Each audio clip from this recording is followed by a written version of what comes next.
Cheer, cheer the red and the white. Honour the name by day and by night. Lift that noble banner high. Shake down the thunder. Welcome to this week's edition of the Bigfooty podcast. I am your host, Bonzerburgers. Joining me are our infamous regulars. You know them as SM. Hello. Von. Hi. And Swans Rule 100. Hello. Okay, we may as well get into a recap of the match. We had a very good win over the Western Bulldogs by 35 points with Kurt Tippett kicking a game-high 6 goals.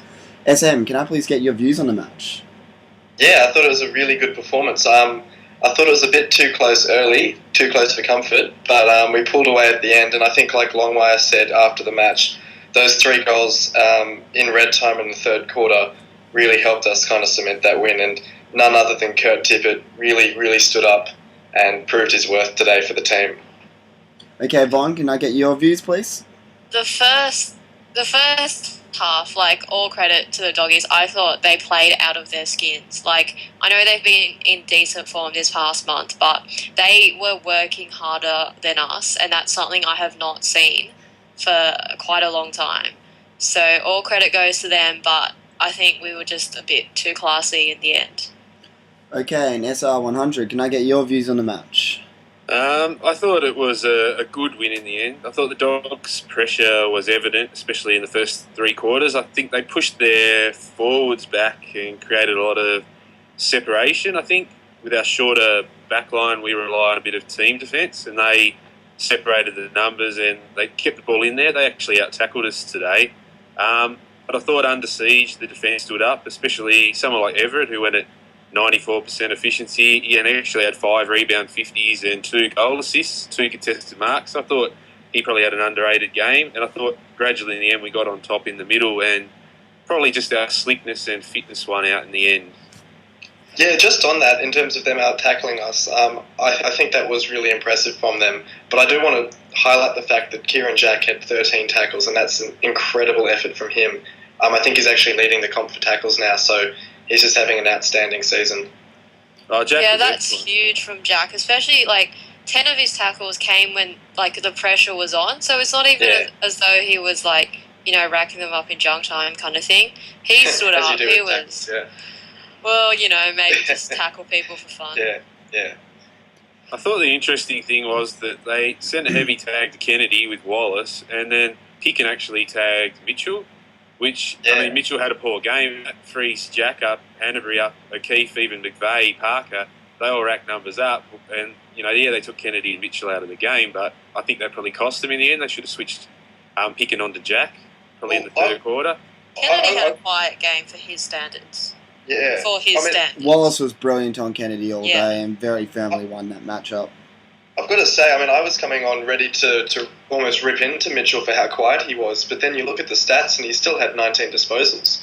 So I think it says a lot for the kid that we're kind of rating him pretty harshly on 19 possessions as a first-year player. That, and you've got to remember, Picken's nearly the best tagger in the competition. It's very hard to get a disposal on him either, and he runs both ways. For Tom Mitchell to be tagged by Liam Picken just shows how much respect he's getting throughout the competition now. And I think Mitchell's running patterns were important. I think he kept Picken away from the traffic, and I think that freed up a lot of what you saw from Jack and Parker to a lesser extent, because Mitchell was keeping the heavy tagger out of traffic. And part of Mitchell, because he was starting up forward with Picken down back, because he was running up the ground, it was creating more space for our forwards, so it allowed players like Kurt Tippett, who kicked 6 goals today, to get on the scoreboard. Yeah. The only thing I would say, though, is Mitchell giving away that free kick. That was pretty horrendous. That was awful. Obviously, you can't go back and change that, but I'm sure he regrets it, after he gave it away. He didn't really mean anything by it, but, it was at a pretty crucial time. So it was really frustrating. It's one of those frustrating ones where it's we have possession of the ball and he's just coughed it up for us. Yeah. Oh, was that the one where Tippett had taken the mark? I think so, yeah. We were off, and that was I think the Bulldogs had just kicked the last 2 goals or something. So that was just really frustrating to see him not, control his emotions a bit better. Okay, I reckon we'll go and get a highlight and a low light from everyone here tonight. Von, do you want to give us your highlight and low light from both the Swans? Jack to Jack. I can't get enough of Jack to Jack. That is my highlight. Every single week, Jack to Jack plays and they do something. That's just going to be my highlight. No, my highlight was actually. It wasn't a game with a lot of highlights. To be honest, I thought the main positive was actually our defence. I thought that we were under siege a lot and that they stood up really well. So I guess the whole back line and Rampy in particular was my highlight. Yeah, Rampy was really impressive. Yeah, I think he had 20 touches. Yeah, my low light was me getting really frustrated that we weren't running as hard as them, but, it all worked out in the end. Okay, SM, do you want to give us your highlight and low light of the match? Well, I think, personally, it's really hard to go past my man, Heath Grundy, as my highlight of the game. What a beautiful goal he kicked, a steadying goal late in the third quarter, and really gave us some momentum going into that change. He's never let me down. But Was it touched? Yeah. It was touched. I was there behind I the don't goal. think you can say that about the great man. It was a great kick for goal, and I've said it all along. I love Grundy as a forward. He kicks goals. He's accurate. He's great. Just keep him he away missed from the one. defense. He missed No, one. I don't actually remember that. I think He missed one on the run in the last quarter. quarter. No, I don't think that happened. Selective memory right here. Yeah, something like that. Okay. But no, I thought Grundy was pretty good in defence after a slow start, and I thought Richards was also pretty good. So I think that's definitely my highlight. And then, as I've already said, I guess my low light was Mitchell giving away that free kick. Okay, and SR100, do you have a highlight and a low light from the match or the weekend? Probably the match highlight was to be fair to him, the doggies goal where I think Campbell did the little tap and Gia kicked it out of his sorry, I shouldn't swear, kicked it out of thin air, threw for a goal. That, the grey-haired man, that was a bit of a thrill for him, I guess. But probably our highlight was the big man Tippett, 6 goals, 2 goal assists, and I thought he was on fire up forward. The negative was we've had a lot of feedback on the podcast, and I think a few people downloaded it. I don't know if Danny Frawley downloads it, but it's bloody Kurt Tippett, not Kirk Tippett, you fool. So if you could get that right next time you commentate a Swans game, because that was irritating me almost as much as Dwayne. Really? Was that the only thing irritating you about the commentary? No, the commentary was woefully poor. It was terrible. Dwayne with his Bulldog scarf and his membership waving out the commentary box window, but I won't go into that. It was just a pity we didn't have Rizzy on. Oh, Rizzy's a great man, isn't he? Yeah, Oh, exactly. he's unbearable. I'm a Swans member, and I think he's unbearable. It's so tiring. Was he calling the Crows game at the time? No, he was at the don't think Essendon so. Collingwood The game. Essendon game, that's right. He managed. They talked about run off half back, and he got a Jared McVeigh reference in straight away. Okay. Jaredy.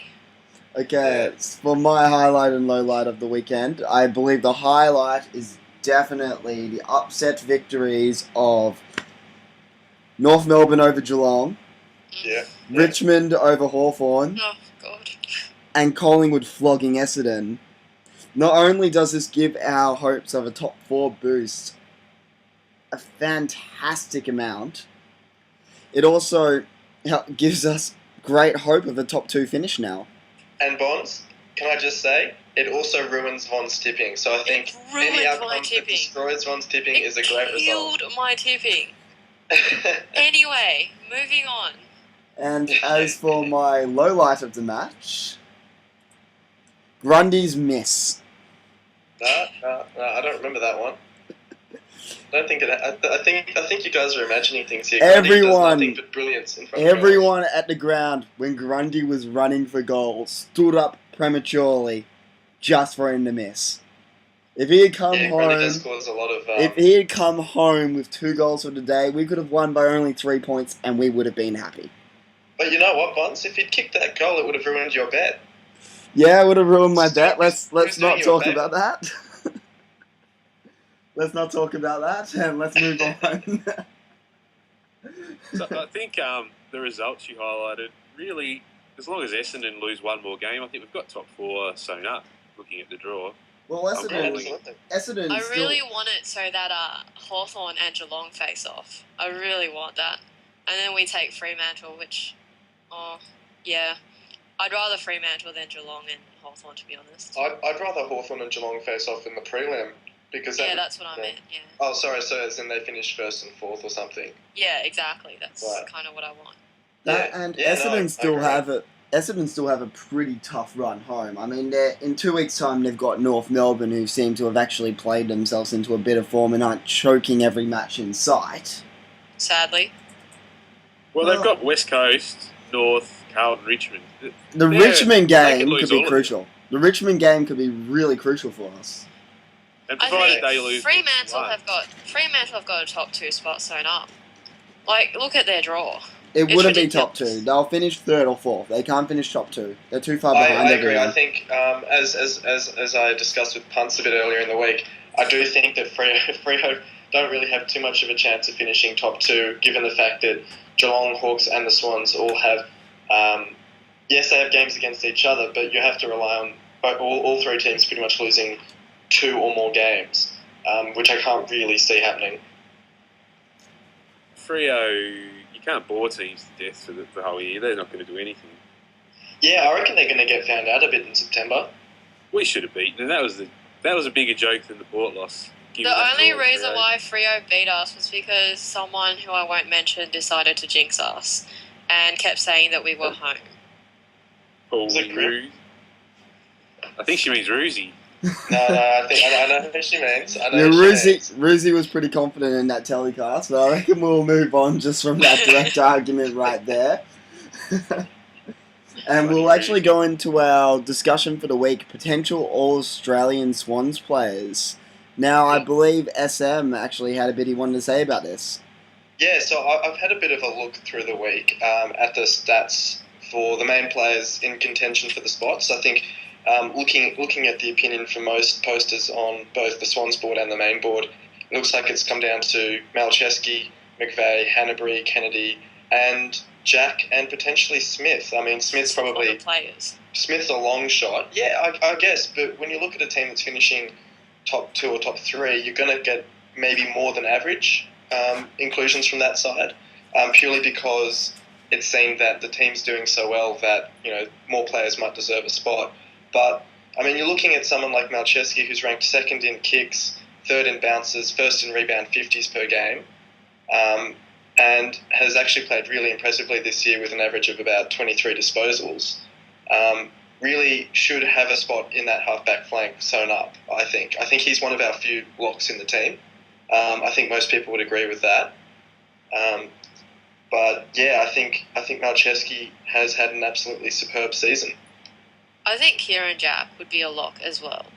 Yeah. He is, I don't know what the new ranking thing they're doing is. Does anyone know what I'm talking about? Yeah, the AFL rankings. The AFL rankings. He's just outside the top 5, and after this weekend's performance, he probably will come into it. I think he's had a great year. I think he's a lock. The best compliment that Kieran Jack could have received for the year is the fact that he's currently 2nd in the Coaches Association votes, and with his performance today, he may only be 1 or 2 votes behind Ablett, which is massive. Well, Jack's ranked 2nd for inside 50s, 2nd in goal assists, 1st in tackles, and 10th in disposals overall, and is averaging 7 tackles a game, which is absolutely phenomenal. Yeah, it's the hardest spot. The midfield is the biggest competition to get in. I mean, you got Ablett's a lock. I think everyone would agree. Yeah. So you're not going to force him out. Everyone seems to lock Dangerfield in, which I'm not convinced about. But I don't think Dangerfield should be a lock. Some you just feel like the selectors will pick. I feel like Judd was carved into the team for about 6 years in a row there, whether he played well or not. And I got a feeling Dangerfield might be the new. I think they'll find a spot for Jack in half forward or somewhere where he doesn't even play at all, because that's what they seem to do for Jack. Well, Judd. I think the thing with Kieran Jack this year as well as he's been running both ways. Not only is he getting 25 to 30 disposals each week, setting up a few goals, getting heaps of inside 50s, but he's also locking down an opposition midfielder at the same time, and he's doing a great job of it. Yeah, I think of our 3 midfielders who are in contention for a spot, Jack would probably be my favourite for getting into the team. So if you look at who's probably in contention, who misses out of, say, Michael Barlow, Griffin, Pendlebury, Ablett, Joel Selwood, Scott Selwood, Dangerfield, Fife, and Stevie J. I think Stevie J would probably fit into the forward line. I agree that Dangerfield seems to always pop up for the discussion, even if he doesn't necessarily deserve it. But I think Dangerfield should miss out. I don't think he's had that great a year. He's missed too many games with injury, and he had a massive form slump at the start of the year as well. Yeah, exactly. I think Fife, for instance, has horrible disposal. I mean, he racks up the numbers, but that's because the opposition doesn't need to tag him. He just hands it back to them. Yep. But Dangerfield, looking at him, I mean, his year compares pretty much exactly to last year. He made the team last year, didn't he? I'm pretty sure he did. Yeah, he made the team. I think he did. Yeah, he made the team last year. Stevie J, when I do a rough team, I put him at half forward, but really he runs through the midfield this year. He doesn't play forward line. I mean, the selectors will probably put him on a half-back flank. He's been really good in the midfield, though. Yeah, Stevie J's had a pretty good year. Yeah. But then again, he's missed a lot of games too with suspension. I mean, he's only played, 12 games this year, but he's a lock in most people's teams. And that's not including the occasional real right-wing selection, like them perhaps going for like a Rockcliffe from Brisbane, who's been in fantastic form recently, or someone like that. Rockcliffe's really hit some good form this year, in the last few weeks. I'll be hard-pressed to top picking Natanui last year. That was the biggest joke of all time. And come on. Yeah. So you didn't have Pike in your list? No, I think in the last few weeks, since Mumford's come back into the team, Pike's probably dropped off the radar a little bit. I mean, I don't think he's necessarily playing any worse, but the fact that Mumford's now in the team, and also Minston's had some really good form over the last month or two, and has played pretty consistently throughout the year. I just don't really see a spot opening up for Pike. Yeah. Sorry. That's all right. Go Minson first ruck. They normally pick a second ruckman. Is it a matter of Roughhead? Well, I reckon that's what they'll do. Yeah. I reckon they'll have Roughhead. They'll stick Roughhead in the forward pocket. Call in the second ruck / forward. As in regards to what we were talking about with Mumford and Pike before, even look at today's statistics.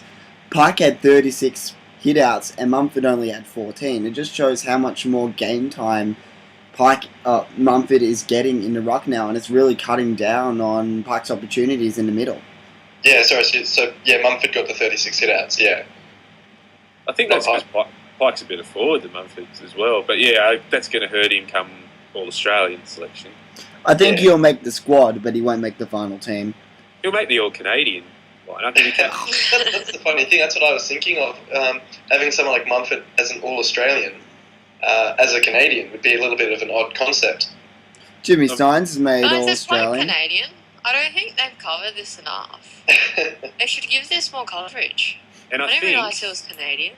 Kieran Jack's dad played rugby as well. Did he? If anyone, yeah. Alright, the next thing you're going to tell me is that we got Kennedy from Hawthorn and I just can't hack that. No, we do. I'll look that up. Okay, back onto discussion that we were talking about. What do you guys think of McVeigh? Do you reckon McVeigh slots in on the halfback flank as well? Nah. I believe he does. I believe he does. He's competing against Sam Mitchell, and sometimes it's harder to get out of the All-Australian team than in it. And Sam Mitchell only just got in last year, and I've got a feeling they'll slot him in. I think they'll be on the bench. Honestly, I believe there'll be two Swans in the back line. They'll stick Malcheski in a back pocket, and they'll put McVeigh on the left back flank. Simply because he's been the best performed half-back flank all year, including Mitchell. And that isn't taking anything away from Mitchell, because Mitchell's had a fantastic year. I agree with you, but I think I would go Malcheski, McFarlane, Thompson, McVeigh, Harry Taylor, and then probably Hanley or Enright. But I think they'll put Mitchell in ahead of McVeigh. That's just my prediction. I don't think Enright will be up there in discussions this year. Whilst he's been good, he's actually dropped off a little from previous years. Hanley would be a very good decision. Hanley would have to be in the team, surely. Hanley's had a great year. Yeah, I just was worried about his injuries when I did that, but I think he came back this week. He came back after only 1 week, hence screwing over 1,000 Supercoach teams. Enright is more about what I was talking about before, where it's harder to get out of the team than in it. And he's actually having a career, second best year of his career, or third best in champion data, just about. So, I don't know. he's just one of those ones that seems to get plucked in no matter what he does. That is true. That is true. But then what do you guys think about Smith? I mean, Smith's probably one from left field, but he's been having a great season, just going about it, doing his job week in, week out. And I think that's going to be his downfall. Like, I don't think... he's a bit... He isn't a player that he's a really stars. consistent player, but he's still underrated by everyone that's not a... he's just a pure tagger kind of thing. I don't think he has enough flair for the selectors to notice him. Yeah, exactly. I think he's one of those players that suffers from the fact that if you don't notice him, he's doing a good job. And that he goes about his job every week. He blankets his small forward. But because no one notices him, it doesn't come into discussion. I agree. He need more games. He need today to be his standard game, probably, where he got a little bit more of the ball because it was down there a bit often. But he's probably more a stopper than any sort of accumulator, and that can count against you. Yeah, I mean, he's only averaging 14 a game this year, so I think that's probably working against him a little bit, like you say. And they don't generally bring in real lockdown players into the All Australian team. No. Yeah, agreed. I just wanted to throw his name in there because I think he's having a great year, and I think it's a bit criminal that he doesn't get the recognition that some of the flashier players get. In all honesty, I think he'll be top 5 in our best and fairest at the end of the year. Yeah, exactly. He always finishes quite consistently, though. He's so underrated by everyone who's, like, not at Sydney. Yeah. Well, even the name, Nick Smith's a pretty boring name. Yeah. But, I mean, I think you've got to beat Manchester. Sorry. Okay, I reckon we'll move on there and we'll go... Cuts us both off.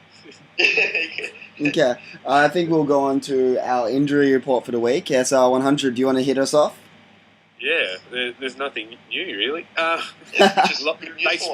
They spoke to Longmire before the game. I don't know if you guys saw that. And they said went through the players a little bit. And Goods, Reed, Jetta, he basically said a month for all of them, which is... I thought Goods was a chance for next week at one stage. And then Reed, he was a bit sheepish on, and he thought it might have been... No, not Reed. LRT, sorry. He was a bit sheepish on. And I've got the feeling LRT might not play again this year. I don't think he'll play again this year. He's become indefinite now. Well, I do have some good news for everyone on the injury front after the members' aftermatch function today. They believe Reed is only 2 weeks off playing football again. As in at a reserves level? They didn't claim what level, but they said he's 2 weeks off playing football and he's running very well. How many weeks is he off playing decent football? Well, that's the issue. Probably 5 years. Whose spot does he take in the forward line now? Well, I think we'll probably have to move him in. Jesse White has been playing his role, so and Jesse White's been, serviceable. Jesse White kicked 4 goals last week. He was good again today. He set up he with was you. Good again. Before Reed was injured, he was not in the best form, to put it nicely. White's been a lot better than him, so I think Reed might have to go to the reserves if he does make it back. I honestly think that we actually may use Reed in that swingman's role that LRT uses, or perhaps throw him into defence, which will please many posters on the board. I think defence is the area we really need to boost the most at the moment. Yeah. Because even that, I don't know what his first name is, Campbell today, the Bulldogs guy, at times when they isolated him, it really exposed the lack of height we have down there. Grundy and Richards probably battle above their height, and Reed could be handy down there if he was fit, but when you get up to Franklin, Roughhead, Gunston against Hawthorn, that sort of thing.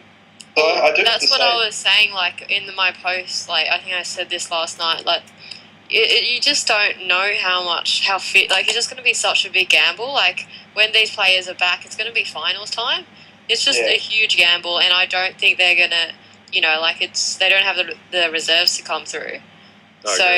It's a huge gamble. The thing is, it's a gamble we may have to take. Guys like Goods and Jetta, do you reckon that they almost... I mean, Goods probably could come back in with no, reserves game time, but guys like Jetta and Reed, do you reckon they come straight back in? The commentator said, I don't remember who said it, but they said that Jetta isn't going to play this year. Yeah, I don't think he will. Yeah, I don't. But then today I felt like in bits we kind of just looked a bit slow and just, I don't know, when Brown and Jack came on, he really gave us that spark. And, I mean, Jack's playing really well. I can't see Jack being dropped for Well, Jetta now. I said that earlier in the week. I just can't see Jetta pushing Jack out of the team. And I know people say Jetta can do more with the ball and he can look more dangerous, and Brandon Jack might get pushed off the ball a bit. But also we've got Gary Rowan. But we've got Rowan in the reserve. Coming back soon. I just can't see Jetta pushing his way back into the team. I'm actually going to contradict everyone here, and I honestly believe that Longmire and the coaching staff will bring Jetta immediately back into the team when he's fit. But would you feel confident with them bringing him back in? I kind of see why you say that though, Sam. I do get what you're saying. I would feel very confident with us bringing him back in the team. He gives us something different. And his form in the first part of the year, whilst it wasn't like to the same standard as it was last year, it still wasn't bad, and he was starting to look pretty good in the middle of the year as well. Just on reputation alone, you know that he's going to draw a decent tagger, and that's pretty handy as well. But also, you can tell that Jack is last in the pecking order. Obviously, he'll sub today, and also, I do worry about how Jack's fitness is going to hold up. He's only a first-year player. I'm just worried that if we bring Jetta in a little bit undercooked, perhaps, into a final, having had no football for a couple of months, if he's, assuming he's not going back through the reserves, I just can't see him. I mean, unless we bring him back as a specialist sub, which could be an option, I just can't see him playing a full match in the finals. I could see him back as a sub, but he needs to be accountable. He needs to be accountable for his opponent as well, and I worry if his endurance isn't high enough, then his opponent can just run off him and just run right, pretty much. And I mean, Jetta's never been traditionally great at being accountable, let's be honest. And, especially if, as you say, if his fitness levels aren't at their best, he could really get exposed and really hurt us. Yeah. But the thing with Jetta is, Jetta, we're talking about a leading goal kicker from last year, and bar his last 4 weeks, he would have been All Australian ahead of Cyril, in my opinion. He's a match winner, but he relies on his speed, and he's had a leg injury. So if he can't run, then he's no use to us. But if he has his speed and he can break the lines, he only needs to touch it 10, 12 times, and he can impact the game. So he either comes in as your sub, or he's more value than Brandon Jack right now, in my opinion, and he's almost good enough to walk straight back into the team, just because he offers that something different, that X factor. Well, I mean, the thing is, I feel like with the Swans, we don't just gift games on reputation. You need to kind of work your way back in, to the reserves kind of thing. And the only man who's walking straight back in off the injury list right now is good, because he's got the credits in the bank. Yeah. And he wouldn't know where the reserves team even played or half the names in there, because he doesn't have to and he doesn't care. He'll say, "I'm ready, John," and he'll walk in and he'll start the game. But he's a veteran. You make an exception for Goods. Well, good. I mean, arguably the greatest Swan to ever pull on a boot. Yeah. So he can do what he likes. But Jetta isn't the greatest Swan ever to pull on the boot. So. But we don't have another Lewis Jetta in the team, in my opinion. Do we? I mean, as Von touched on earlier, we do have Gary Rowan running around in the reserves.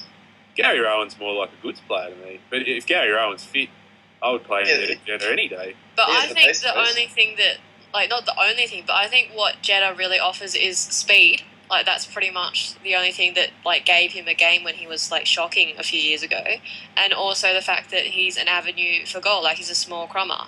And we've got that right now in Jack, who's speedy, and he's a small crummer. And that's the same with Rowan, except Rowan also has the added benefit of being tall enough to be a target as well. But Rowan he's got a in bit his of league, beef on him. And he can't even run out of game yet.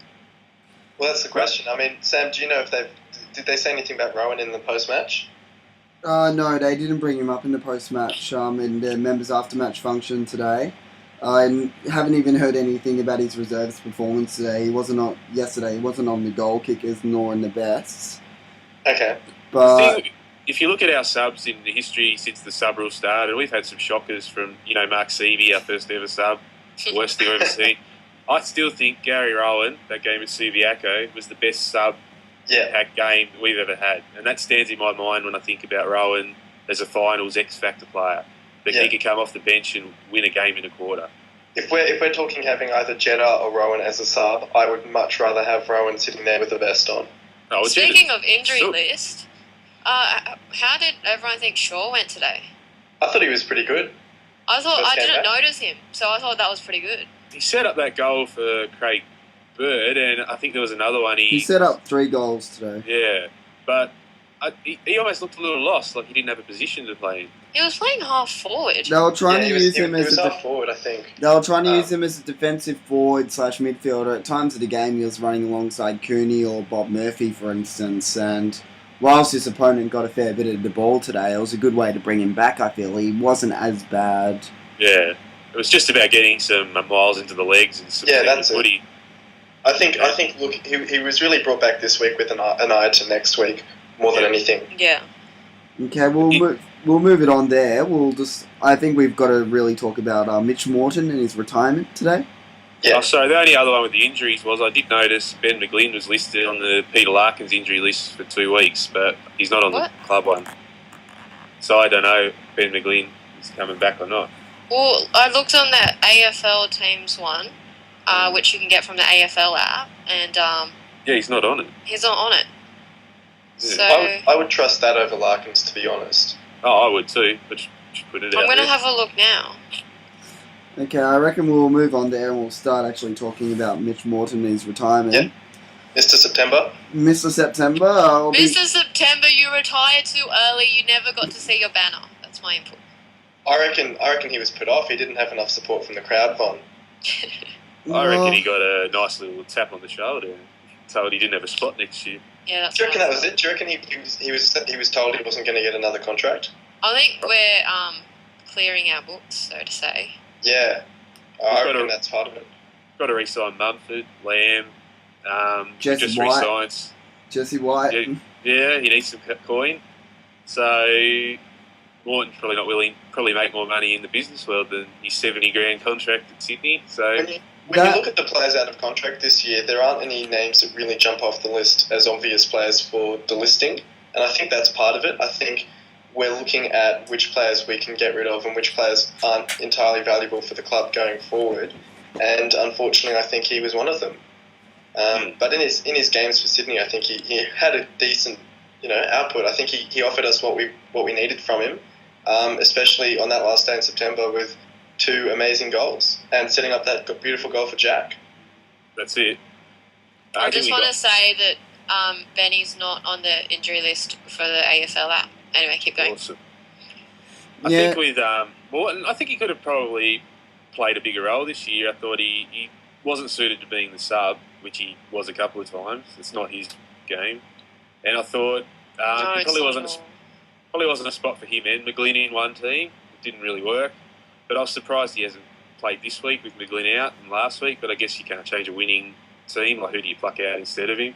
Yeah, I think Lamb actually is probably taking his spot at the moment, to be honest.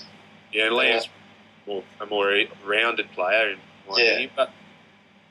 But Morton, I mean, he got a premiership medal. Nathan Buckley never got a premiership medal. So Therefore, footy Mr. logic. September is better than Nathan Buckley. Yeah, that's it. I think we can actually establish that. I also as a want to fact. point out, I already posted this, but he finishes with a 100% finals record, Yeah, I don't think many players can claim that after. except the Did he- ones that's like played one Well, game.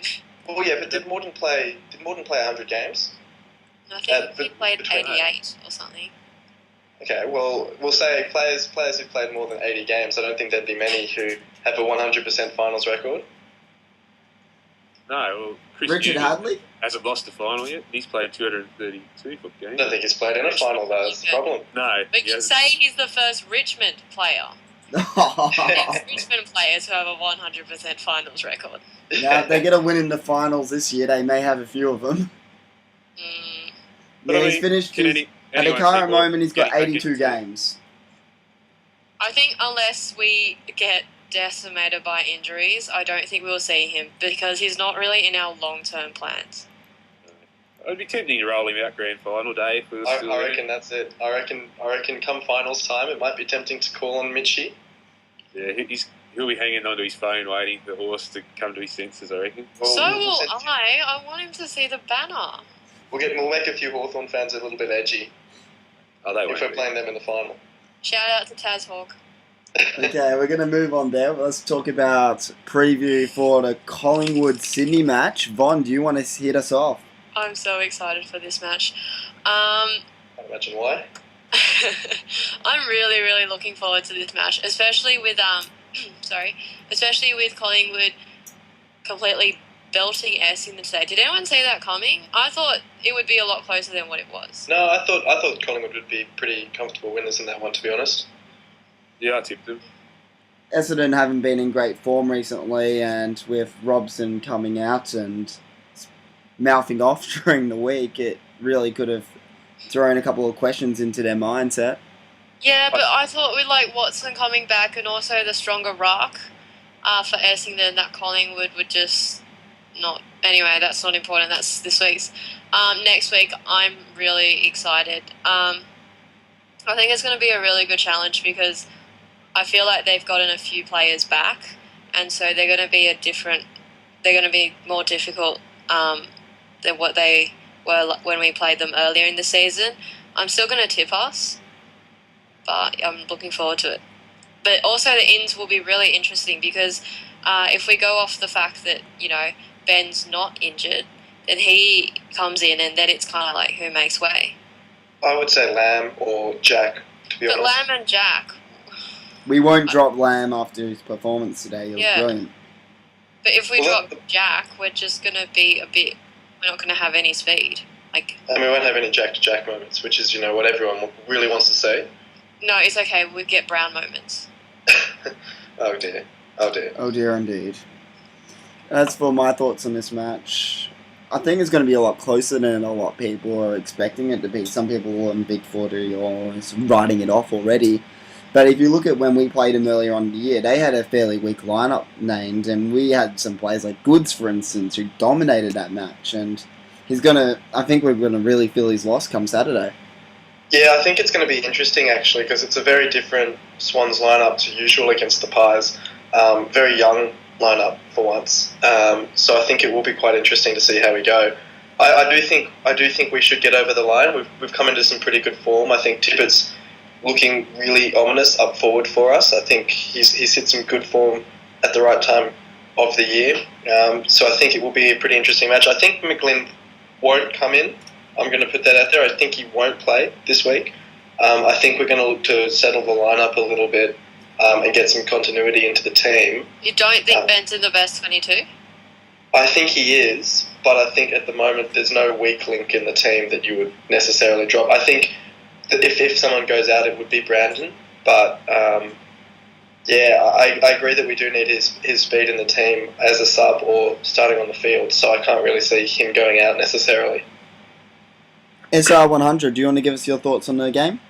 I think it should be a tight game. They concede the most hitouts in the league, even worse than GWS, and we've probably got arguably the best ruck duo in the comp, so I think there's an advantage to be gained there. I thought the thing that stood out to me today for Collingwood was that they cut down on Essendon's intercept marks. Like they held the ball up. They didn't let Essendon dictate terms and turn it over. But I think we put a lot more pressure on than Essendon, and I think we can restrict their uncontested possession. And I think last time the way we beat Cloak was we cut off the space. Like we didn't let them get into the corridor and put it out in front of the key forward. Because they go to Cloak more than anyone goes to a key forward in the comp, just about, I would say. Yeah, I just wanted to add that I only just remembered with the game that we played them last time, the reason that we dominated as much as we did was because they don't have that many pressure, that many forwards who can put a lot of pressure on our backline.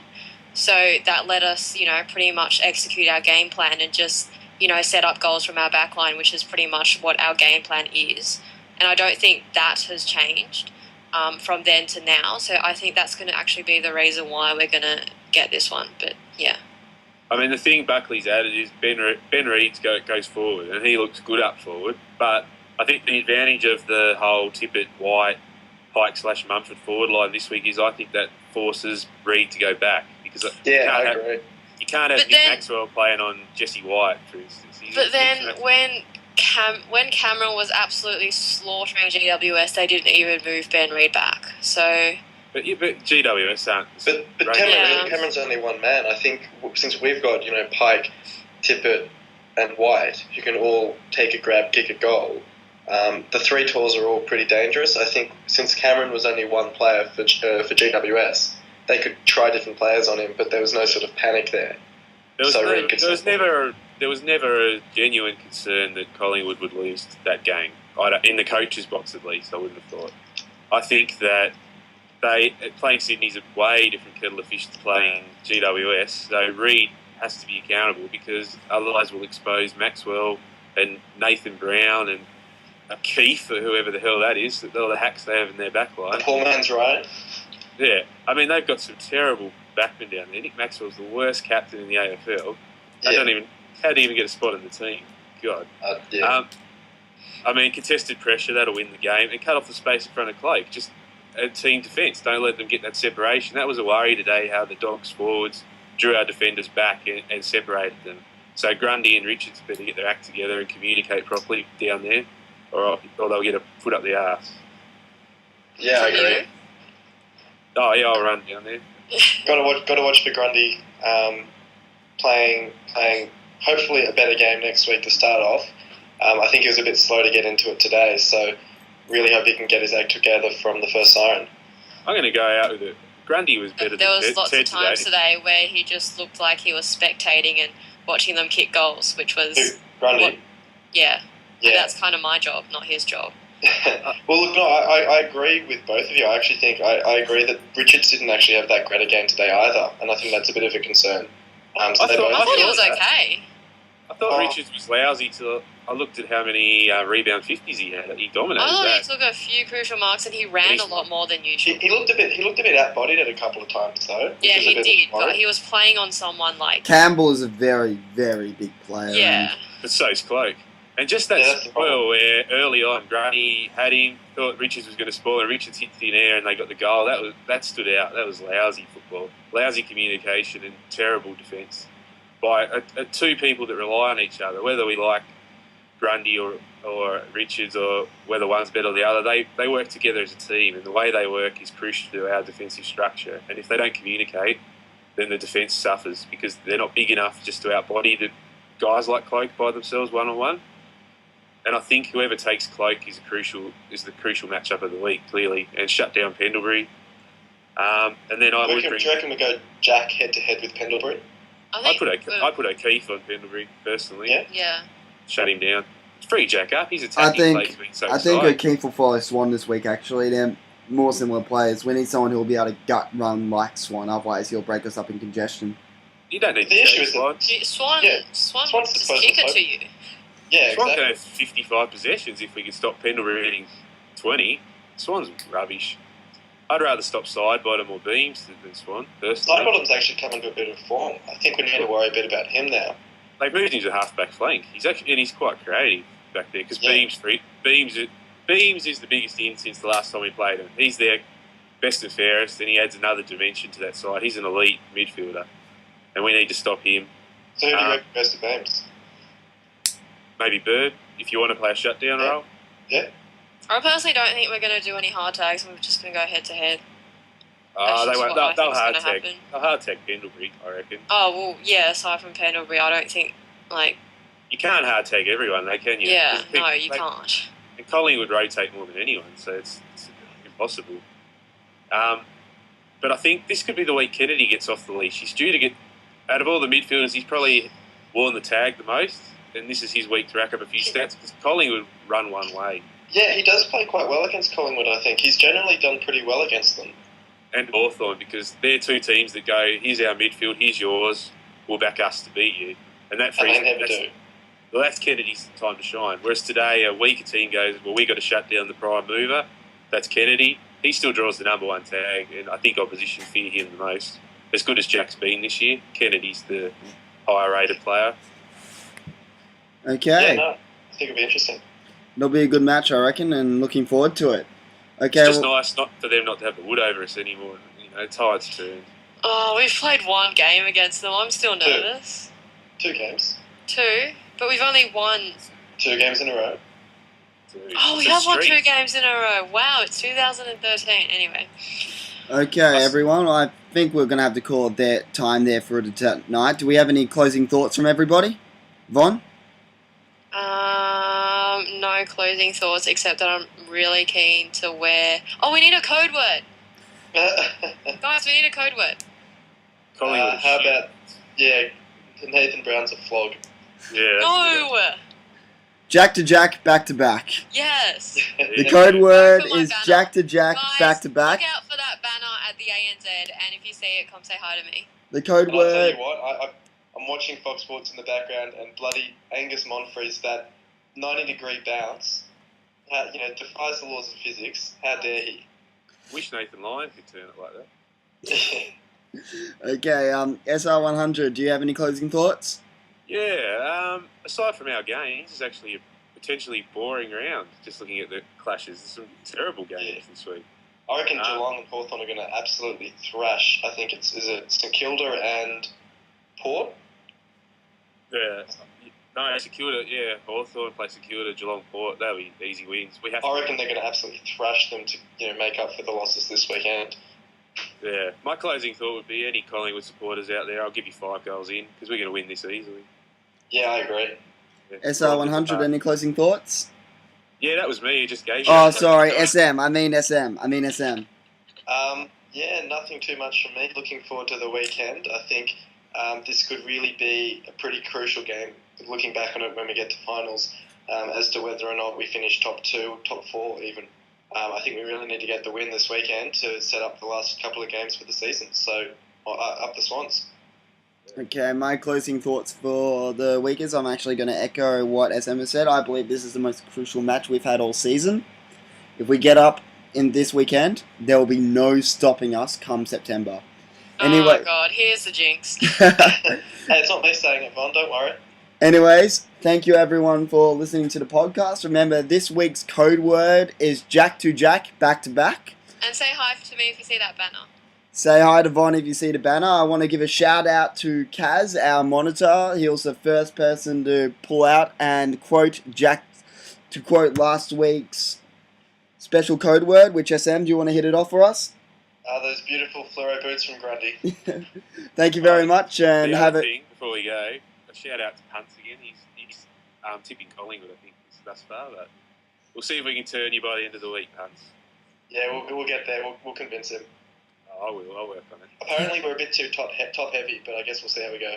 It's slow, yeah. And we should put a shout out for any volunteers to be the guest star on the podcast too. Yeah, I mean, it doesn't matter if you missed the game. That's all good. Just happy to have anyone on. Just send me a PM and we'll get you sorted. Yeah, no football knowledge required. Just I could ability be the Collingwood guest. I'm a Collingwood supporter. I don't know how I think you that's can. when we wrap this up. We wrap this up now, Bonds. Yeah. Okay, anyways, thank you everyone for listening to this week's podcast. I'm Bonzerbergers along with SM, SR100 and Von. Thank you for listening. Good night.